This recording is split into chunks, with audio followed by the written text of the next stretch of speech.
आया, वचनों पे अमल करना सीखो। राम नाम का जाप करो, मालिक के नाम की चर्चा करो और मालिक का नाम वो परमानंद देगा, वो खुशियां देगा जो अनमोल हैं, किसी भी मोल कहीं से भी खरीदी नहीं जा सकती। तो राम का नाम खुशियां लेके आता है, बदले में कुछ देना नहीं पड़ता, ना पैसा देना पड़े, ना घर परिवार त्यागना पड़े। आप घर परिवार में रहते हुए मालिक का नाम ले सकते हैं और उसकी कृपा दृष्टि के काबिल बन सकते हैं।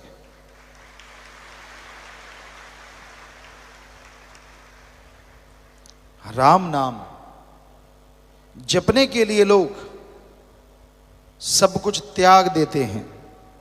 इंसानियत की सेवा के लिए जो त्यागी तपस्वी यानी ब्रह्मचारी सतब्रह्मचारी बन जाते हैं, वो नसीबों वाले होते हैं।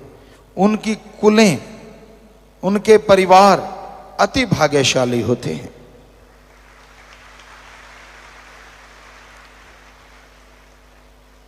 भीष्म पितामह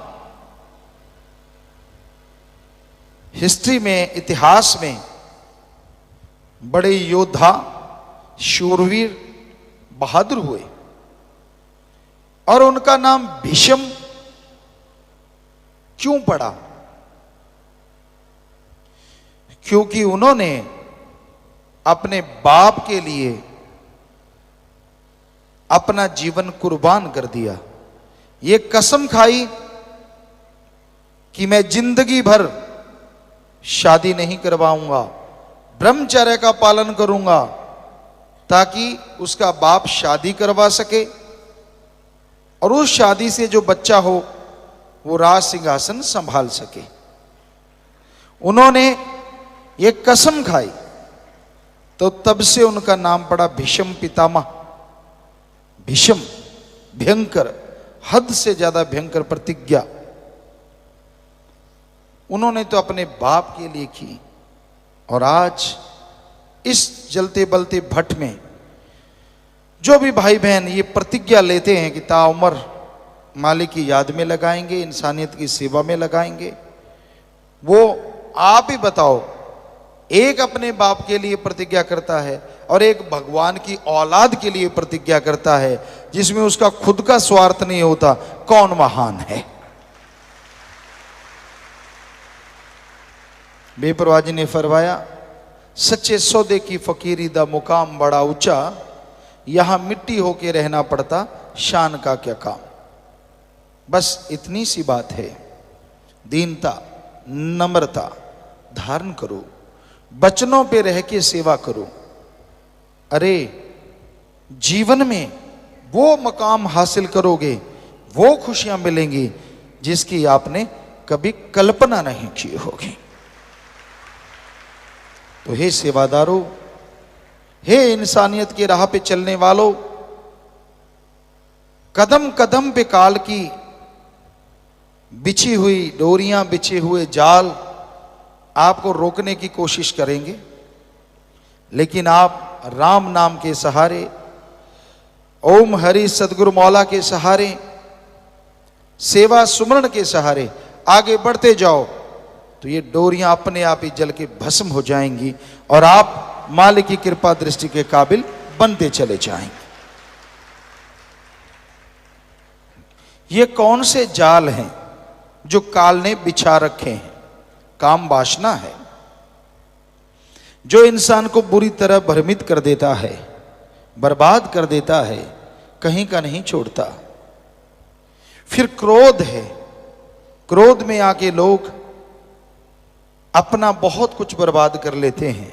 भाई भाई को खत्म कर देता है, बाप बेटे में झगड़ा है, बहुत कुछ ऐसा होता है जिसकी कल्पना भी नहीं होती, तो फिर भी आप बर्बाद होते हैं। फिर मोह ममता, अपने परिवार, अपने बच्चे, अपनी माँ बहन बेटी, सब कुछ उसके लिए इंसान पागल हो जाता है, कुर्बान कर देता है। चाहे वो कितना भी गलत कर रहे हों, लोग बताएं कि भाई आपका बेटा आपकी बेटी गलत, नहीं मानता तो वो एक दिन उन्हें विष रूप बना देता है और खुद भी सारा परिवार कलंकित हो जाता है। फिर है लोभ लालच। लोभ है सर्व पाप का बाप। लोभ लालच यहां आया नहीं कि बाकी के पाप जुड़ते चले जाते हैं। इंसान भूल जाता है सब कुछ, अपनों का बुरा करता है। हम आपको बात सुनाया करते हैं, आज फिर ख्याल में आई। एक चोर था, बड़ा शातिर चोर,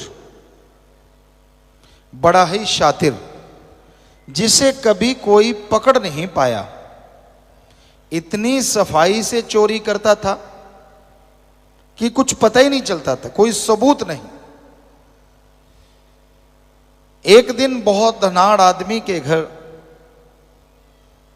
सुबह हुई, नौकर चाकरों ने शोर मचा दिया कि दीवार टूटी हुई है, चोर ने चोरी की है, सेंध लगाई है। मालिक जागे, दौड़ के देखा, सारे अलमीरा वगैरह खुली पड़ी थी, संदूक खुले पड़े थे। एक बड़ी सी पोटली पड़ी थी। जब उसके पास गए, नीचे एक बड़ी सी पर्ची पड़ी थी। पोटली साइड में करी, उस पर्ची पे लिखा हुआ था, मैं वही शातिर चोर हूं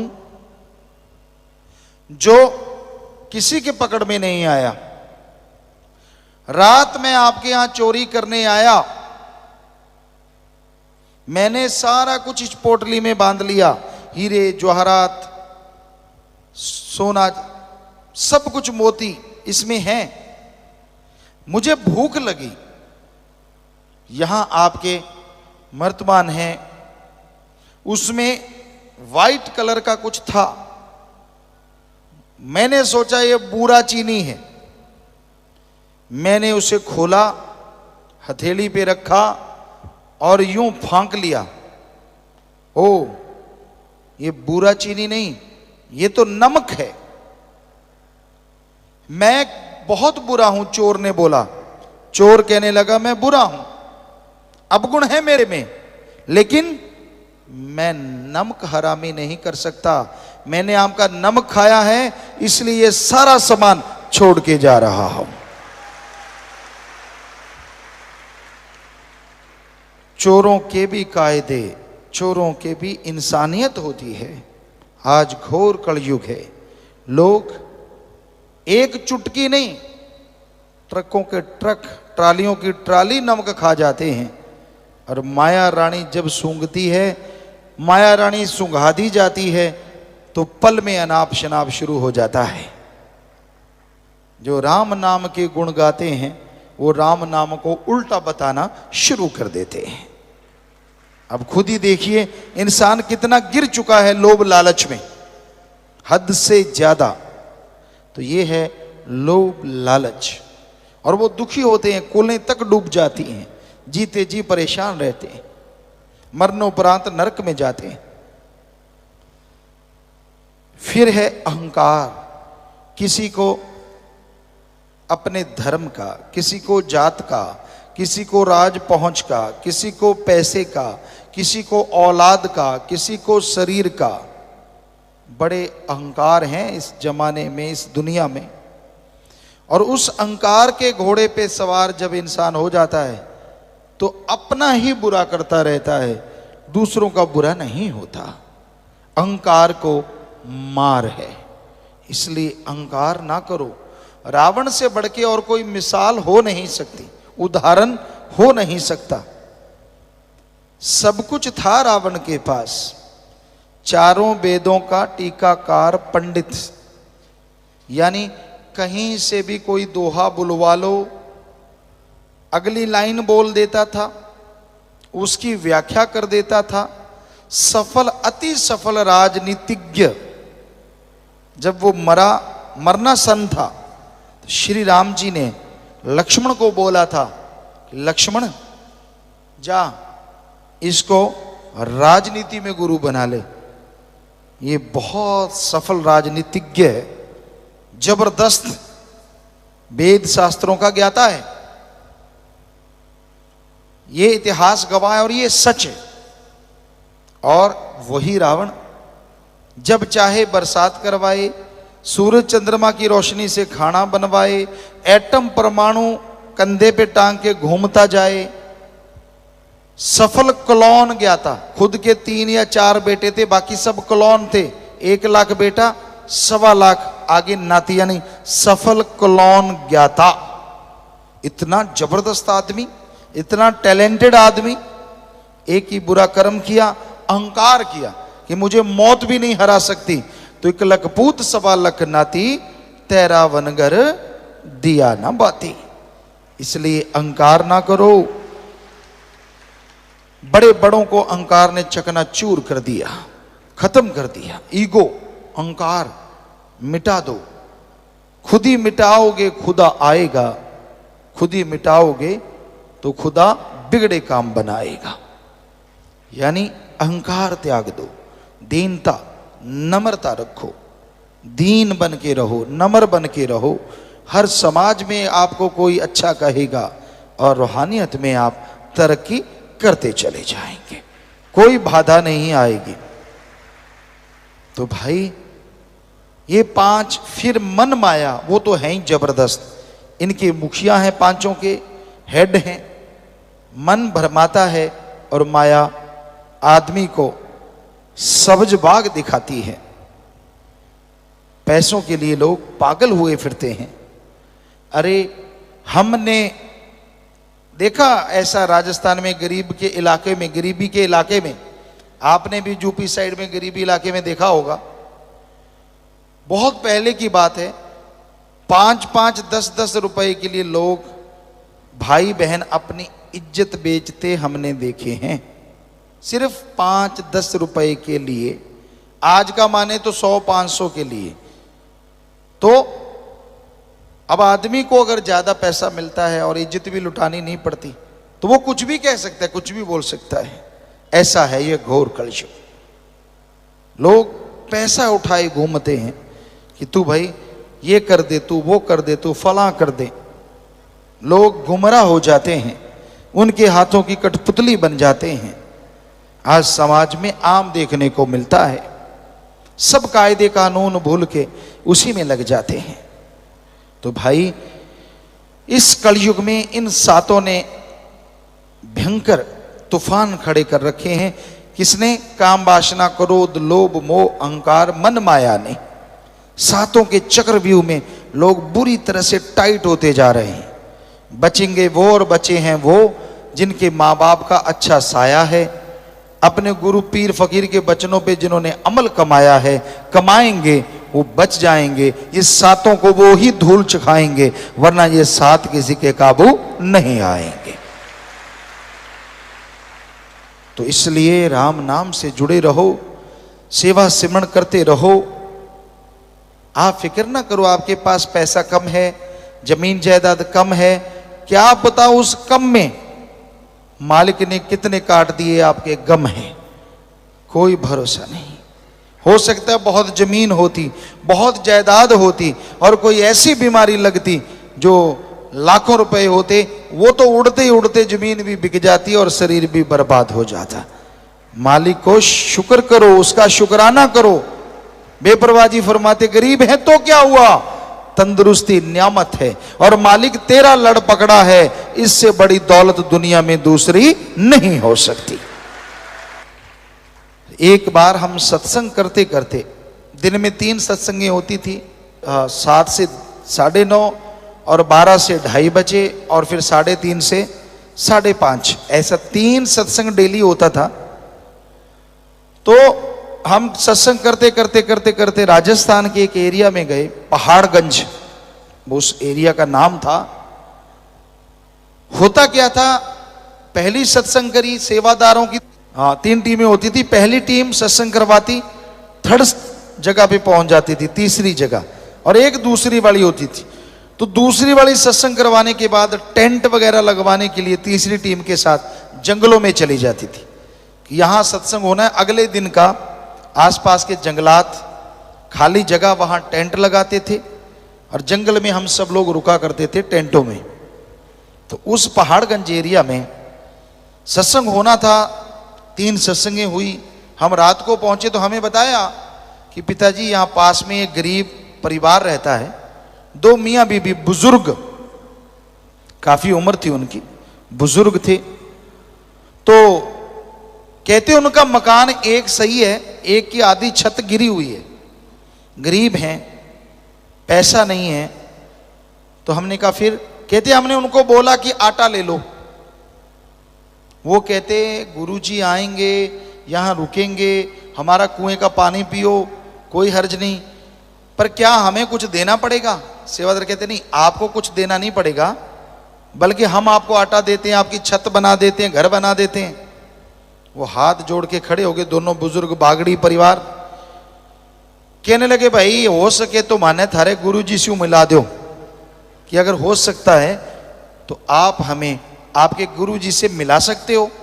वो कहते हाँ। तो हमें कहने लगे गुरुजी उनको मिलाएं। हमने कहा जरूर मिलाओ। बुलाया। दोनों बेचारे बुजुर्ग, लगभग 70-80 साल के बीच की उम्र, मियाँ बीबी। हमने कहा बोलो बेटा, हम आपकी क्या सेवा कर सकते हैं? आंखों में आंसू आ गए। कहते गुरुजी पहली बात तो ये, आज तक कोई भी संत फकीर आया हमसे भी पैसा लेके गया, हालांकि हमारा आधा घर गिरा हुआ है, इतनी फसल नहीं होती, लेकिन पहले आप फकीर हैं जिसके भक्त ये कहते हैं हम आपका घर बना दें, आपको आटा दे दें, तो हमने ये नहीं लेना। हमने कहा फिर और क्या चाहिए? ध्यान से सुनने वाली बात है। हमने कहा फिर आपको क्या चाहिए?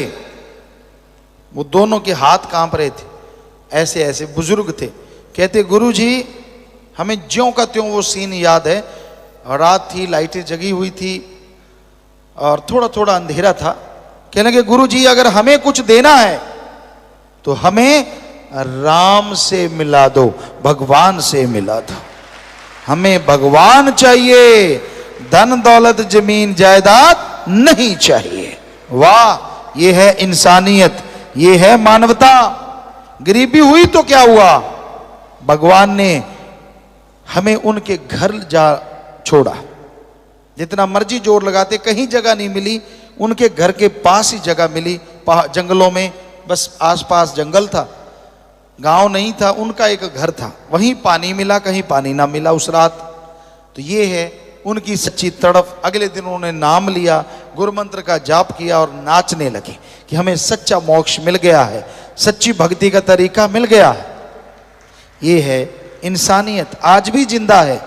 आज भी माँ बाप के अच्छे नेक बच्चे हैं जो दृढ़ता से, हिम्मत से सतगुरु के उन वचनों पे अमल करते हैं कि सारी दुनिया एक पास से मेरा सतगुरु प्यारा है, एक पास दुनिया को, दौलत को, शोहरत को ठुकरा देते हैं और अपने भगवान अल्लाह सतगुरु राम से हमेशा नाता जोड़े रखते हैं। तो धन्य ऐसे माँ बाप, धन्य ऐसे बच्चे, धन्य ऐसी कुलें जिनमें ऐसी औलादें, सेवादार जन्म लेते हैं। तो भाई यही आज के दौर का, आज के समय का बयान है, हकीकत है कि आज के दौर में क्या हो रहा है, कितना घोर कलयुग है।